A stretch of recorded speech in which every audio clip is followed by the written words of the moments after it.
جب فکری طور پر ہمارا اعتقاد، یقین اور ہمارے اپنے دین کے ساتھ وابستگی اس کے اندر جو ہے وہ کمی ہے، تو اس وجہ سے ہمارے لیے وہ مسائل ایسے سامنے آ رہے ہیں جن کا ہم اس سٹیج پر جو ہے وہ مقابلہ کرنے سے قاصر ہو چکے ہیں کہ جہاں پر جو ہے وہ دیگر اقوام نے اپنی تہذیب کا غلبہ، اپنی کلچر کا غلبہ جو ہے وہ ہمارے اوپر کر دیا، اور پھر اس کے بعد جو سیاسی طور پر اور معاشرتی طور پر، معاشی طور پر دیگر اقوام نے ہمارے اوپر جو ہے وہ غلبہ پا لیا ہے، اس کی بنا پر ہم آج تک پیچھے چلے آ رہے ہیں۔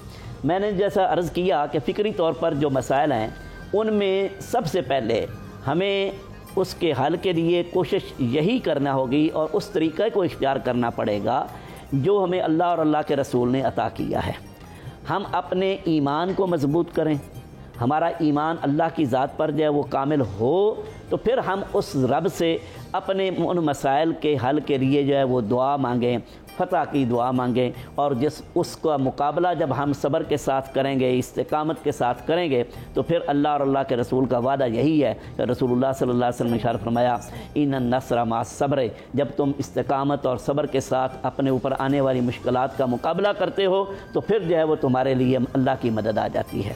اور وہ تاریخ اسلام کے آپ مختلف ادوار کو اٹھا کر دیکھ لیں، جب کبھی امت نے اپنا تعلق اللہ کی ذات کے ساتھ، اللہ کے رسول کے ساتھ، دین کے ساتھ مضبوط اور مستحکم کیا ہے، اس وقت جو فکری یلغار ہوتی تھی اس کا مقابلہ امت نے کیا ہے۔ اور اس فکری یلغار میں آپ دیکھیں، خواہ وہ یونانی فلسفے کی یلغار تھی، خواہ جو ہے وہ آج کے دور کے اندر، آج سے پچھلی صدی پوری ایک آپ لے لیں، اس کے اندر جو مغربی تہذیب کی یلغار ہے، اس کا مقابلہ تبھی ہو سکتا ہے جب ہم اپنے فکر، اپنے ایمان، اپنے دین کے ساتھ جو ہے وہ اپنی وابستگی مضبوط کریں گے، اور اس وابستگی کی بنا پر جو ہے وہ ہم اس کا مقابلہ کریں گے۔ جو عملی معاملہ ہے اس کے اندر سب سے زیادہ جو ہے وہ ہمیں مسئلہ جو درپیش ہے وہ ہے امت افتراق کا شکار ہے۔ افتراق اس طور پر ہے کہ خواہ وہ مسلکی افتراق ہے، خواہ جو ہے وہ ملکی سیاسی اور بین الاقوامی افتراق ہے، اس طور پر کہ ہماری علیحدہ علیحدہ ریاستیں ہیں، ان کی قوتیں سب کچھ ہونے کے باوجود، وسائل ہونے کے باوجود، کیا ہمارے پاس وسائل کی کمی ہے؟ اگر آپ جو ہے وہ پورا یہ بر اعظم ایشیا ہے، اس کی یہ جو ساؤتھ ایشین پٹی ہے اس کو دیکھ لیں، افریقہ کا پورا تقریباً بر اعظم جو ہے وہ مسلمان بر اعظم ہے، یہ سارے کا سارا خطہ، اس کو آپ دیکھیں تو ان کے اندر وسائل معدنیات کی صورت میں، دیگر صورتوں میں جو ہمارے پاس جو ہے وہ ایک گولڈ ہے، موجود ہے پیٹرول کی صورت میں ہماری ریاستوں، اسلامی ریاستوں کے پاس، اس کا ہم کس طریقے سے جو ہے وہ ہم غیروں کے دست نگر بنے ہوئے ہیں۔ تو یہ ساری کی ساری چیزیں جو ہے ان کی وجہ یہی ہے کہ امت نے اتحاد، اتفاق کی اور باہمی ہمدردی کی، محبت کی، اخوت و مساوات کی جو طریقہ ہمیں اللہ اور اللہ کے رسول نے عطا فرمایا تھا اس سے پیچھے ہٹ گئے، جس کی بنا پر آج ہم ظلم و ستم کا شکار ہیں، اور اس سے نکلنے کی ہمیں کوئی راہ نکل نہیں رہی، کوئی سمجھ نہیں آ رہی، اور اس کو سمجھنے کی ہمیں کوشش کرنی چاہیے۔ اور یہی وجوہات بیسک بھی ہیں، اور دوسرا بڑے اہم نقطہ کی طرف آپ نے پروفیسر صاحب توجہ دلائی ہے۔ مفتی صاحب آپ کو بھی اسی پوائنٹ پر شامل گفتگو کرنا چاہتی ہوں۔ جیسے کہ بھی پروفیسر صاحب کہہ رہے تھے کہ آج کا مسلمان جو ہے وہ تقسیم کا شکار ہے، چاہے وہ اخلاقی اقدار ہو، معاشی طور پر ہو، یا اور بھی کوئی معمولات ہوں، تو آپ کیا سمجھتے ہیں جو تقسیم ہے ہمارے معاشرے میں بہت زیادہ جنم لیتی جا رہی ہے، اس کے ہمیں کیا نقصانات ہو سکتے ہیں؟ اور ایک پلیٹ فارم بنا دینا، جیسے OIC بنایا گیا، صرف اس طرح کے پلیٹ فارم بنا دینا کافی نہیں ہے، اس پہ عملی طور پہ بھی ہمیں کچھ کرنا ہے، یکجہتی کا اظہار کرنا ہے۔ بسم اللہ والصلاة والسلام علی رسول اللہ وعلی آلہ واصحابہ اجمعین الی یوم الدین۔ سب سے پہلے تو یہ ہے کہ عالم اسلام کو درپیش مسائل کیا ہیں۔ ان مسائل میں سب سے پہلی بات تو یہ ہے کہ امت کے اندر وحدت نہیں ہے۔ دوسرا مسئلہ یہ ہے کہ قیادت نہیں ہے، قیادت کا فقدان ہے۔ اور تیسرا اہم مسئلہ یہ ہے کہ ہم نے مذہب اور سیاست کو الگ الگ کر دیا ہے۔ یہ تین اہم مسائل ہیں جس کی بنیاد پر امت زوال کا شکار ہے۔ دیکھیے، خلافت راشدہ کا جو دور تھا اس میں جو امیر المومنین ہوتا تھا، جو خلیفہ ہوتا تھا، وہی مسجد کا امام بھی ہوتا تھا۔ اس کے اندر وہ صلاحیتیں ہوتی تھی کہ وہ نماز بھی پڑھاتا تھا، مسائل بھی بتاتا تھا، فتویٰ بھی دیتا تھا، اور ملکی نظام بھی چلاتا تھا۔ جب سے امت مسلمہ نے کہا کہ نہیں،